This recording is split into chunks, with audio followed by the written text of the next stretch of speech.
Hello and welcome to Actionable Marketer.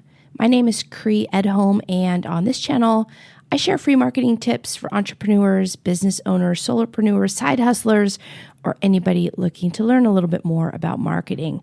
And this week, I'm going to discuss something that I think is obvious, but I am seeing more and more people move away from doing this, and this is just going to act as a strong reminder. So before I share the tip, let's just talk about kind of the nature of how you as a business owner are going to communicate with your audience. One big way is on social media. Doesn't matter what channel, doesn't matter how you're doing it.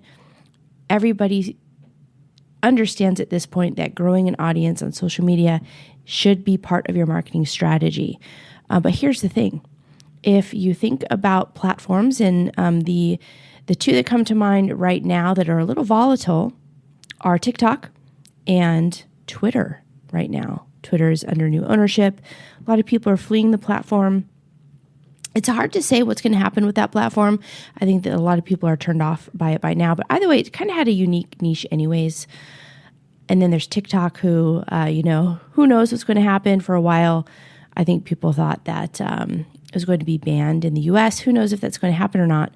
But I'm bringing up these examples because anytime you have a following on a platform that is owned by someone else, you're at the mercy of them. And I think when it comes to algorithms and reaching your audience and gaining a new audience, that could go away at any time because you don't have ownership of those platforms. You don't have ownership of that audience.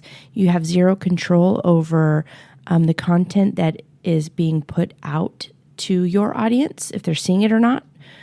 Sometimes you have to buy ads. There's just too much going on, right? So what I'm not saying is for you to not have a social media strategy. It's something you should have in place as part of your marketing strategy to drive traffic to whatever it is that you're selling.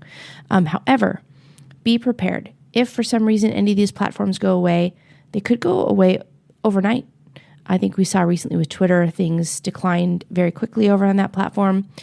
And so what you should be doing in lieu of putting all of your eggs in one basket and having everything on social media, or even especially on one social media platform, is to make sure that you are using multiple social media platforms, building an audience in multiple places potentially, but above all else, make sure that you are collecting email addresses from anybody who visits your website in any way, shape, or form. Work on building your email list. Make sure that you are communicating to that email list on a regular basis. Those people signed up. They gave you their email address because they want to talk to you. Take advantage of that. Here's the thing. Nobody can take that email list away from you once you have those email addresses. It's a business asset, and this is a reminder that if you do have a email collection strategy in place, to make sure that you always have some sort of a campaign to continue to grow that email list. If you're not collecting any emails at all, do that now. And why not collect people's cell phone numbers also for SMS marketing, which I think I'll go over in a future tip here pretty soon. But make sure that you are implementing some sort of a strategy to collect email addresses. So if all of the social media channels go away in a day, your business doesn't crash as a result, and you're able to communicate with your audience. All right, so that's this week's tip. Thanks for always. So that's it for this. So that's this week's tip. Seems simple. It can get a little convoluted and complicated, but you should be doing it anyways. Thanks as always for tuning in, and I'll see you again in next week's video.